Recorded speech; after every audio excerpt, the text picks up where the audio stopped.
আসসালামু আলাইকুম। আইজগো বানামো গরমের আরাম মহব্বতের শরবত। যে ঠাডা পড়া রৌদ আর গরম এটা খাইলে কলজের একাল চেয়ার চালাই ঠান্ডা হয়ে যাবে। প্রথমেই দিছি গুঁড়া দুধ। আপনারা চাইলে গরুর দুধ বা ইউএসটি মিল্ক দিতে পারেন।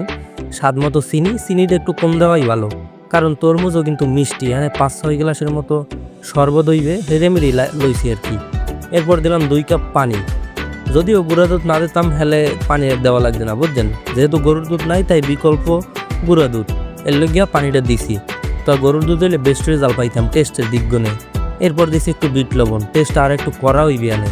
আর এরপর হচ্ছে ফালা করা তরমুজগুলো দিয়ে দিছি ভিতরে। আগেই ফালা করে রাখছি, আপনারা করে রাখেন। আর এই তরমুজ দেওয়ার পরই শরবতটার পরিমাণটা এককালগুলো বাইরে যায়। ব্লেন্ডারে দিয়ে জাস্ট 2 সেকেন্ড করে 2বার ঘুরি দেবেন। এটা কেউ করে না, তারপরও দিয়ে রাখবেন, তাহলে একটা ভালো রেজাল্ট পাইবেন। আর ডালার পর দেখবেন না খেলাটা কি হয়ে গেল। মোকো মহব্বতের শরবত। চাইলে এটার ভিতরে আরও দিতে পারেন খাজুর, কেলা, তাহলে আরও ভালো স্বাদ লাগবে। রুয়াবজাটা দিলে একটু ভালো কালার আইতে না, তো ওটা আবার মোর ভালো লাগে না, বুঝছেন। এটা দিলে একটু দেখতে ভালো দেখায় আর কি।